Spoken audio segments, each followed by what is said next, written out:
Como fazer amigo e influenciar pessoas. 8 coisas que este livro fará por você.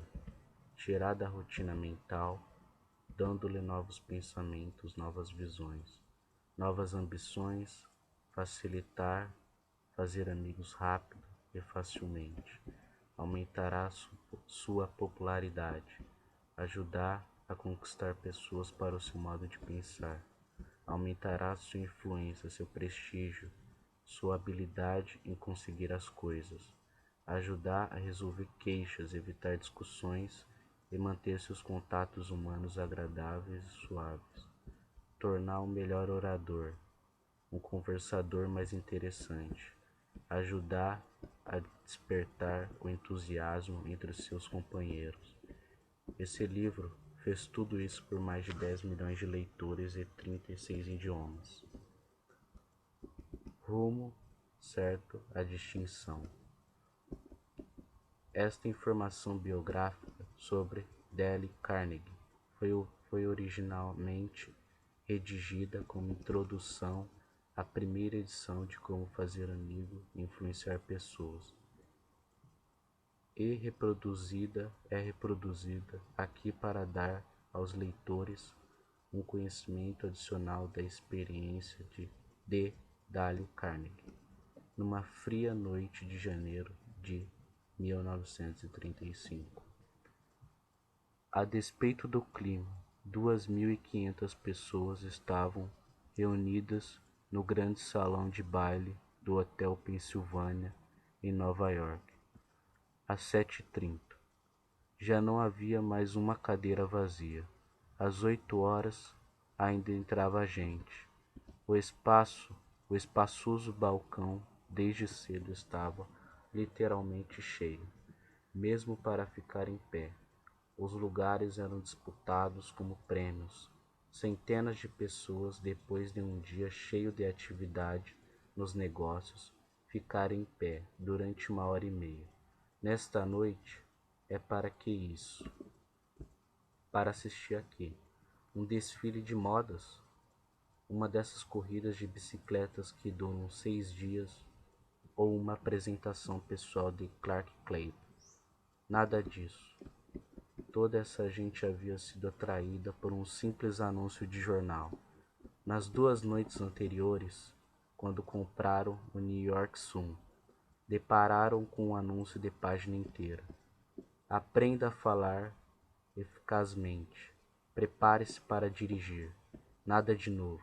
Sim, mas, acreditem ou não, nas mais sofisticadas terras do mundo, durante o período da crise, com 20% da sua população recebendo auxílio dos cofres públicos, 2.500 pessoas deixaram seus lares e correram para o Hotel Pennsylvania, atendendo ao convite do anúncio.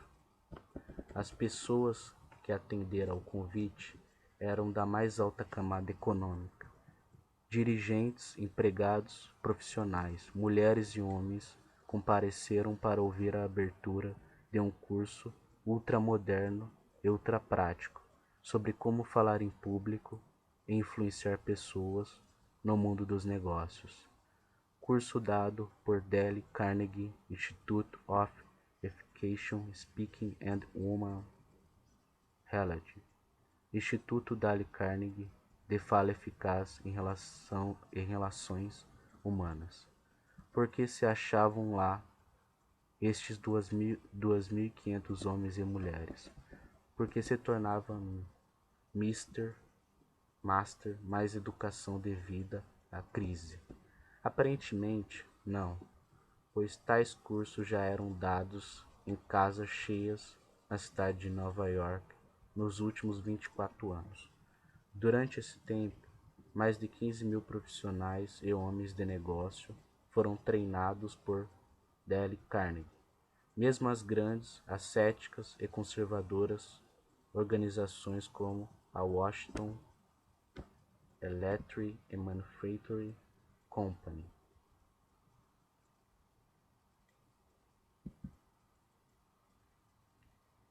New York Telephone Company, tiveram tal treinamento realizado dentro dos seus próprios escritórios em benefício dos seus funcionários e diretores.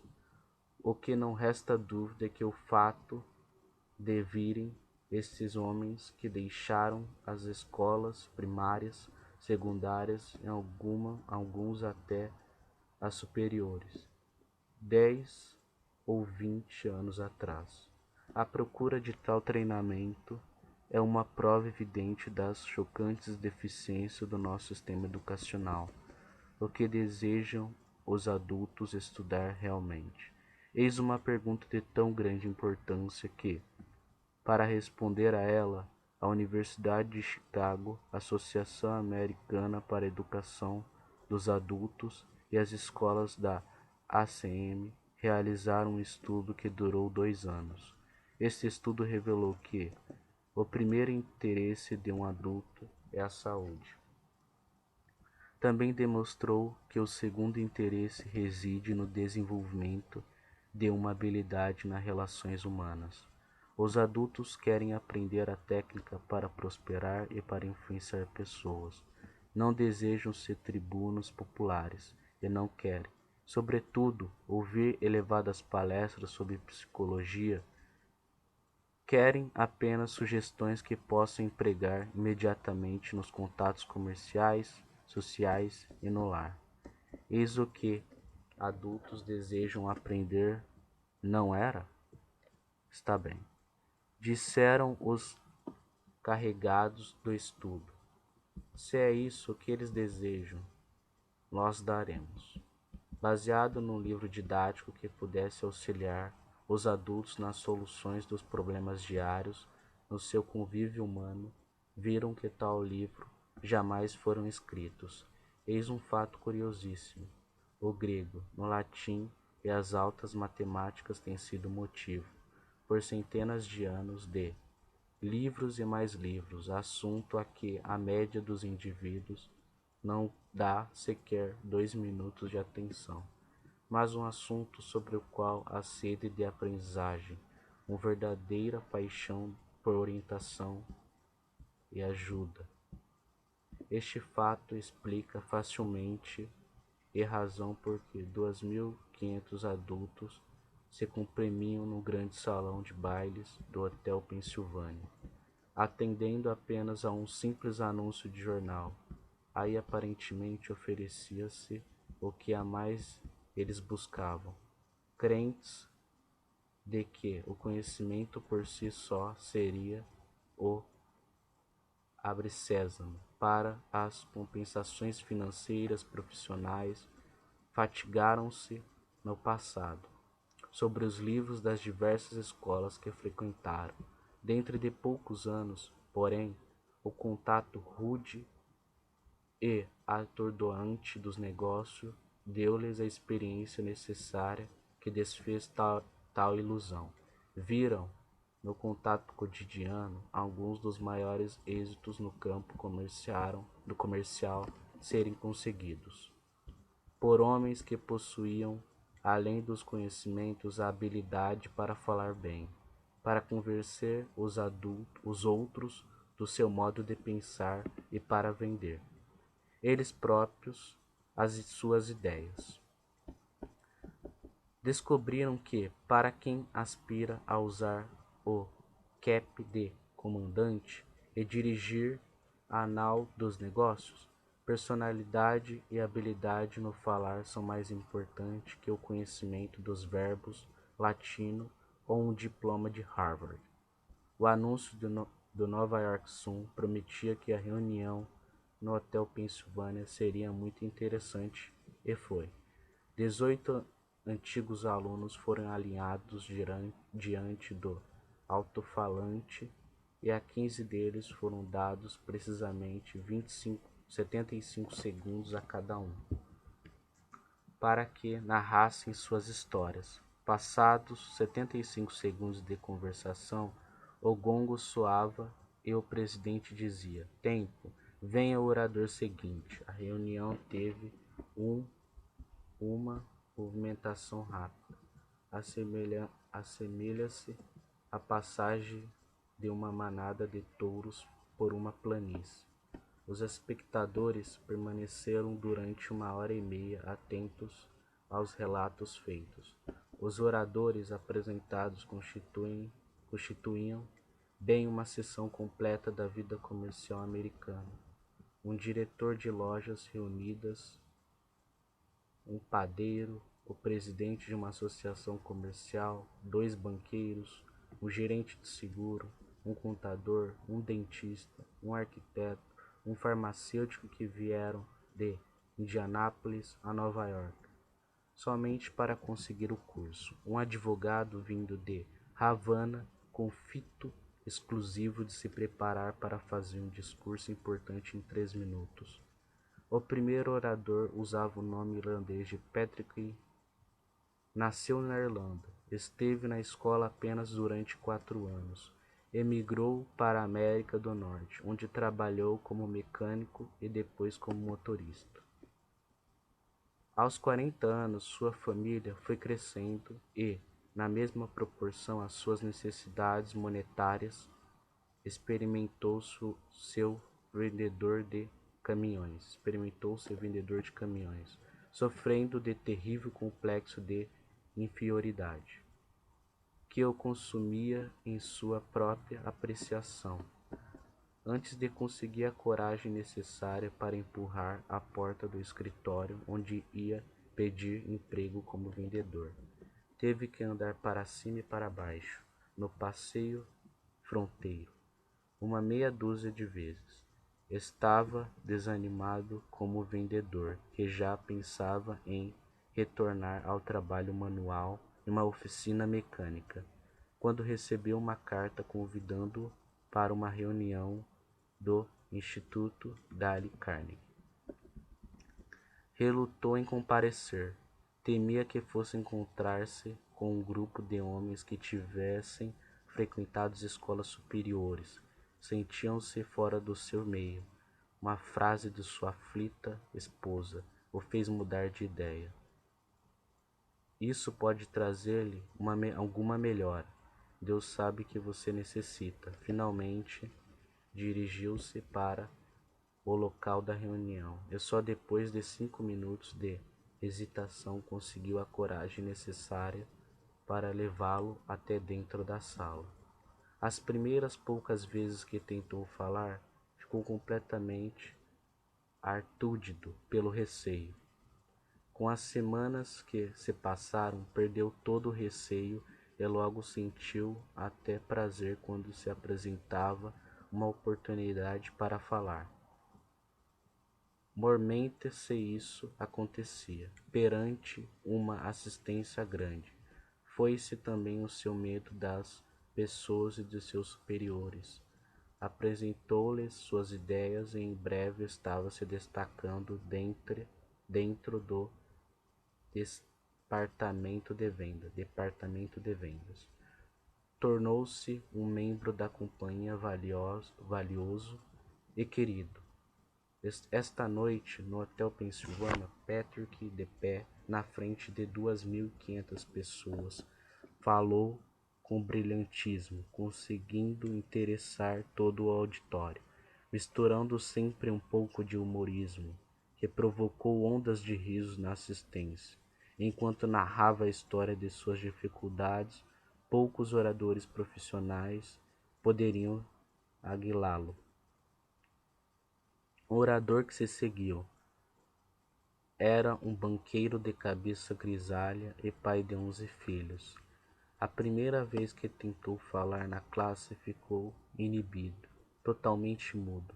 Seu cérebro recusou-se a funcionar. Sua história é uma demonstração cabal de como a direção gravita em torno de um homem que sabe expressar-se bem.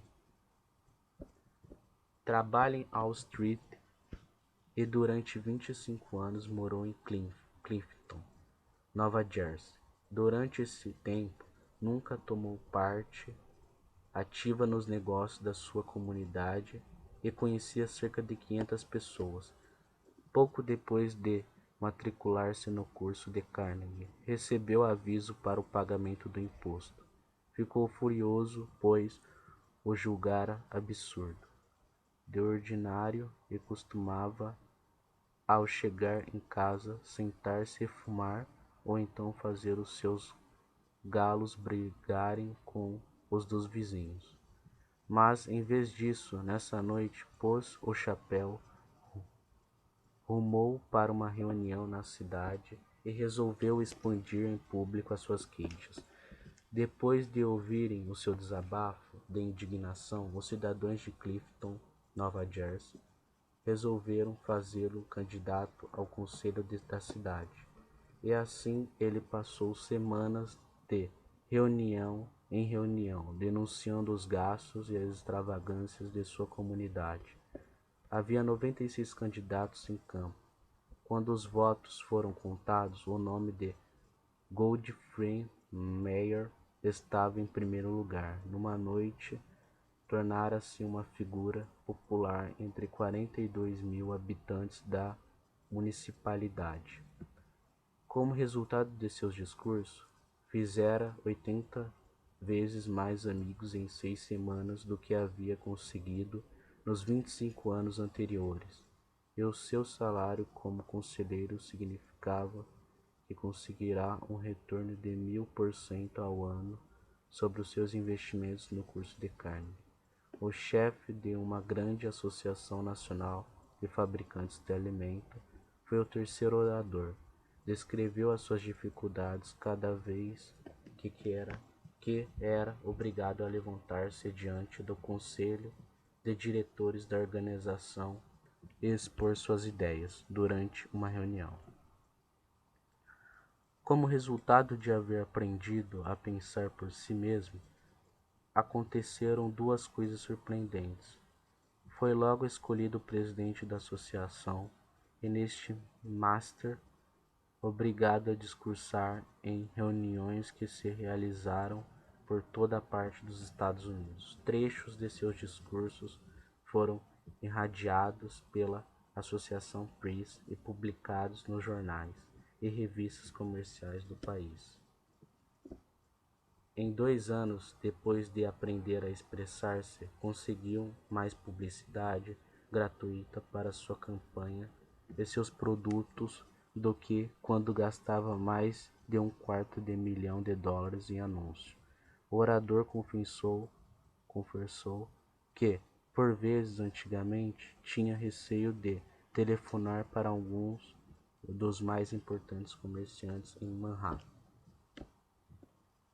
e convidá-los para almoçar consigo, mas, devido ao prestígio que os discursos lhe deram, hoje esses homens telefonam convidando-o para almoçar e pedem desculpas por estarem tomando seu tempo.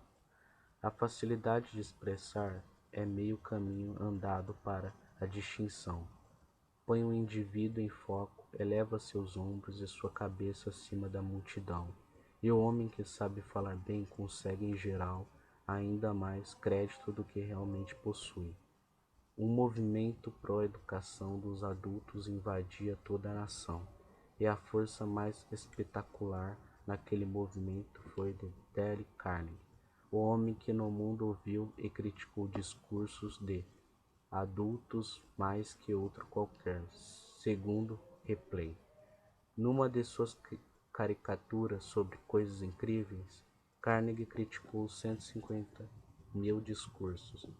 Se este número gigantesco não lhe causa grande impressão, lembre-se de que significa um discurso para cada dia desde que Colombo descobriu a América. Ou, esclarecendo com outras palavras, se cada homem que falou diante de Carnegie gastou apenas 3 minutos, e se a apresentação dos oradores se fez sem interrupção, Dale Carnegie terá levado um ano inteiro, noite e dia, escutando discursos de adultos. A própria vida de Dale Carnegie, cheio de profundos contrastes, foi um edificante exemplo do quanto pode um homem conseguir quando está obcecado por uma ideia original e luta com entusiasmo. Nascido numa fazenda de Missouri, distante de 10 milhas da estrada de ferro, até os 12 anos de idade nunca vira um bonde. Aos 46 anos, porém, tornara-se para ele familiares os mais longínquos recantos da terra, de Hong Kong a Hemisfério.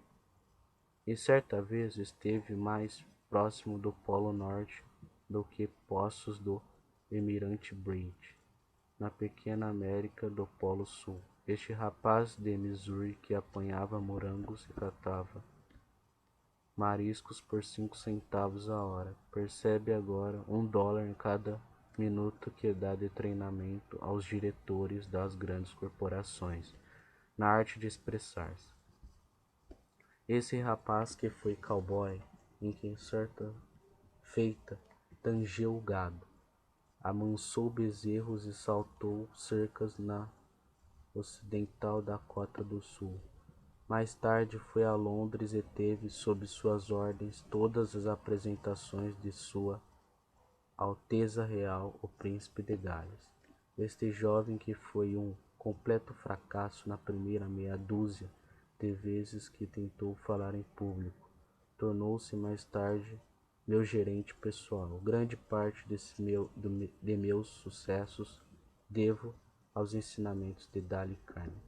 Carnegie teve de enfrentar séria luta para se educar, pois a má sorte que sempre batia às portas da velha fazenda de Missouri, obrigando a mudanças inesperadas que tudo dificultavam.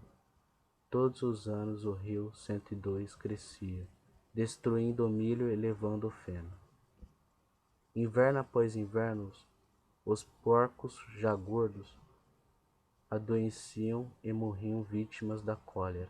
Os preços caíam no mercado para bovinos e muares, e o banco ameaçava executar a hipoteca. Vencida pelo desânimo, a família vendeu a fazenda e comprou outra perto do Texas College do estado,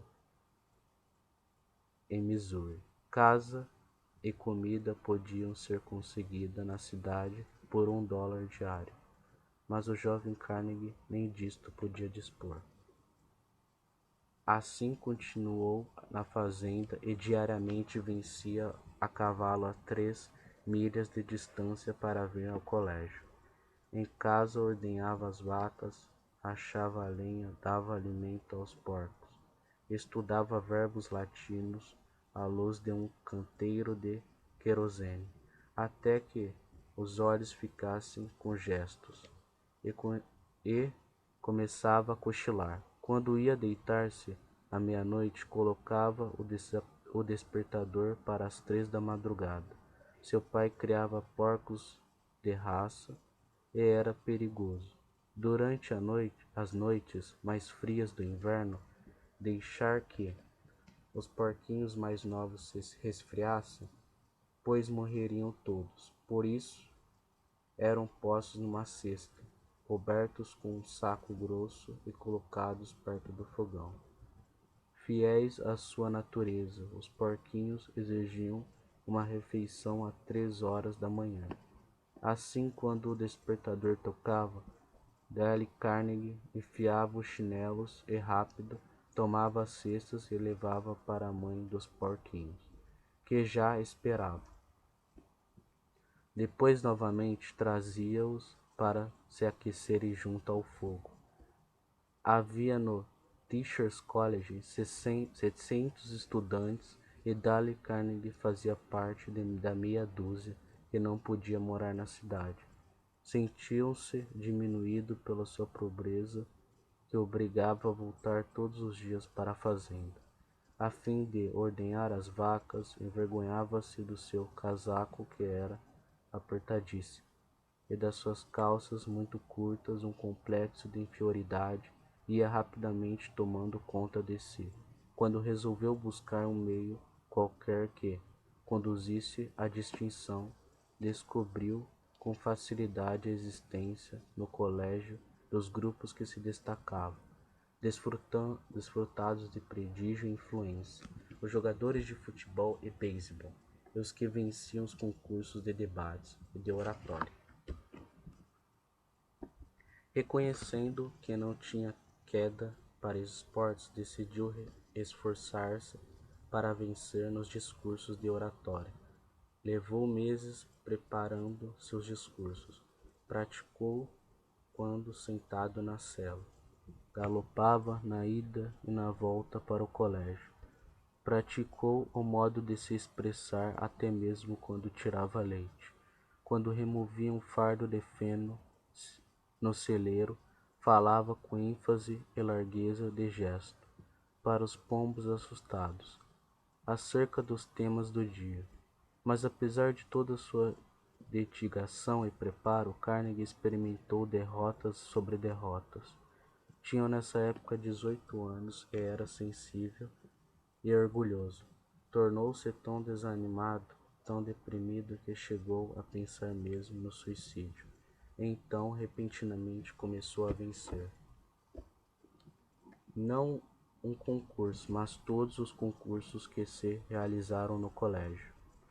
Outros estudantes pediram-lhe que os treinasse, e venceram também. Antes de graduar-se pela Texas College, iniciou a venda de seus cursos por correspondência para os rancheiros dos morros arenos do ocidente de Nebraska.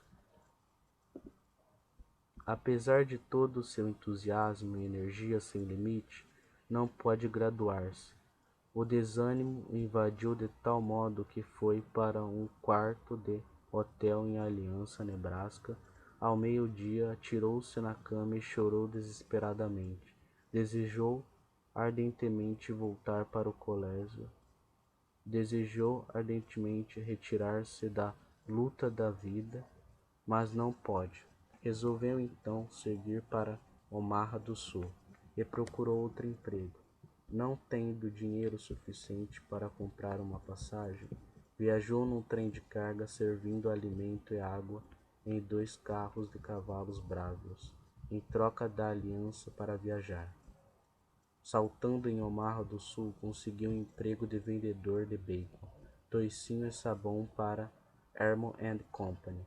Sua zona de ação foi escolhida entre as Badlands e os campos dos índios e das vacas. Na parte ocidental de Dakota do Sul, percorria tal zona em trens de carga, em diligências, montando a cavalo, dormindo nos mais rudimentares hotéis, onde únicos quartos eram um lençol de mussolino. Estudou livros sobre vendas, montou em poldros bravos, jogou pôquer com brancos renegados, casados com índias, e aprendeu como ganhar dinheiro. Quando o proprietário de uma venda não podia pagar em dinheiro a importância do toicinho e dos sabões, entregava uma dúzia de pares de sapatos a Dale Carnegie, que os vendia aos empregados da estrada de ferro, e assim conseguiu aumentar os pedidos da Hermon & Company. Muitas vezes viajou nos trens de carga centenas de milhas por dia. Quando o trem deparava para descarregar, corria até a cidade, procurava 3 ou 4 fregueses e tomava seus pedidos. Quando a locomotiva apitava, vinha às pressas, ruas abaixo outra vez, ligeiro como um raio, até a estação, onde tomava o trem já em movimento. Dentro de 2 anos, conseguiu elevar um território improdutivo, que se achava no 52º lugar, a primeira linha entre as 29 rotas que constituíam o campo comercial de Omaha do Sul. A Hermon & Company resolveu oferecer-lhe uma promoção, dizendo-lhe: "O senhor conseguiu o que nos parecia impossível." Dale recusou a promoção ainda mais, demitiu-se e veio para Nova York. Estudou na Academia Americana de Artes Democráticas, realizando uma turnê pelo país, representando o papel do Dr. Hatley na peça Polly of the Circus. Não seria nunca um Bolt ou um Barrymore.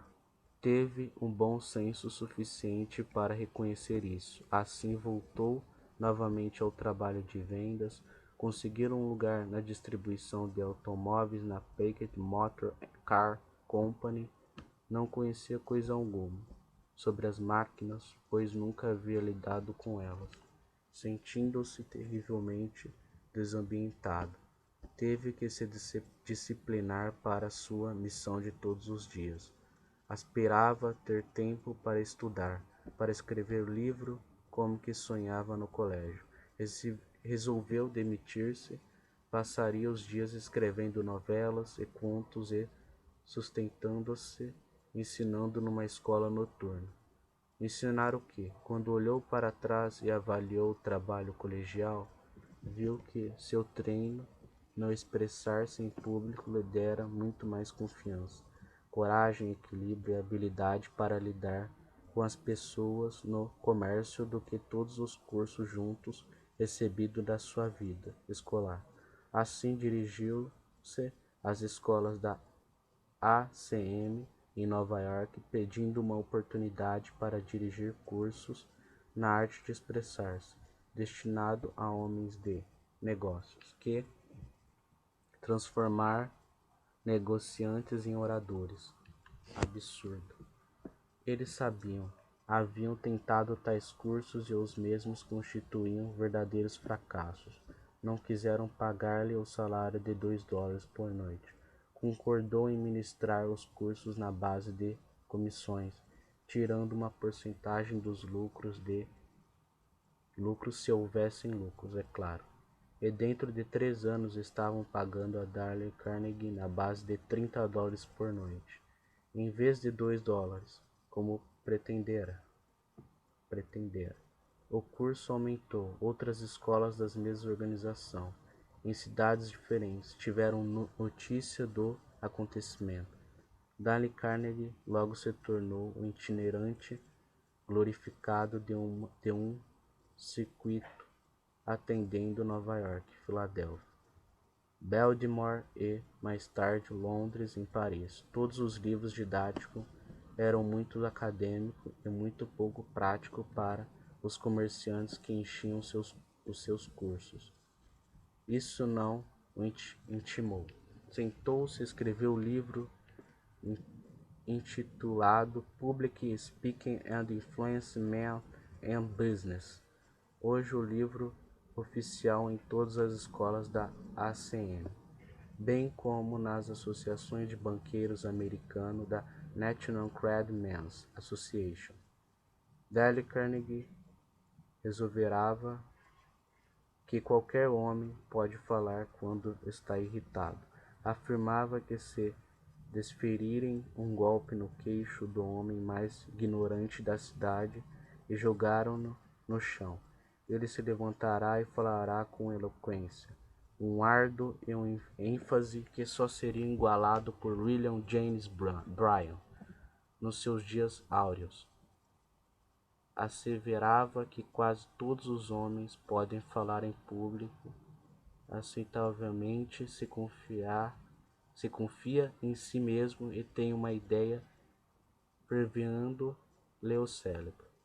O caminho para conseguir a autoconfiança, disse ele, e fazer as coisas teme realizar, tomar nota para experiências coroadas de êxito, que vão ficando atrás. Assim obrigava todos os estudantes a falar em cada aula do seu curso.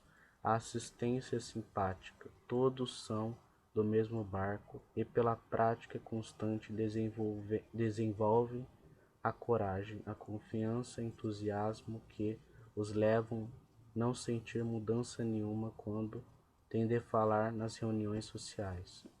Dale Carnegie mostra-lhe que tinha vivido todos esses anos, não a ensinar às pessoas a arte de se expressar, acontecimento meramente ocidental, mas sim que sua missão tinha sido ajudar homens a vencer seus receios e desenvolver a coragem.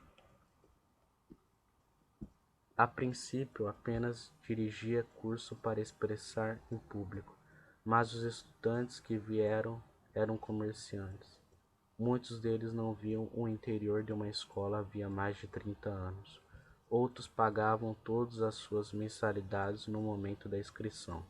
queriam resultados, e queriam rapidamente resultados que pudessem aplicar no dia seguinte nos encontros comerciais ou diante de outros grupos. Deste modo, fui forçado a ser rápido e prático. Consequentemente, desenvolvi um sistema de treinamento que é único, uma admirável combinação de facilidade de expressão, vendas, relações humanas e psicologia aplicada. Um escravo das regras que não são rápidas e difíceis. Desenvolver um curso que marca como um sarampo 2 vezes mais interessante que qualquer outro. Quando as classes terminavam, os homens costumavam formar clubes e continuavam a se reunir quinzenalmente durante anos seguidos. Em Filadélfia, um grupo de 19 homens reunia-se 2 vezes por semana durante o inverno, isto há 17 anos. Havia outros que, dirigindo os seus carros, percorriam 50 a 100 milhas para frequentar os seus cursos. Havia um estudante que vinha semanalmente de Chicago a Nova York, o professor William James, de Harvard. Costumava dizer que o homem médio desenvolve apenas 10% da sua habilidade mental latente. Dale Carnegie, ajudando os homens e mulheres de negócios a desenvolver suas habilidades latentes, criou um dos mais significativos movimentos na educação dos adultos.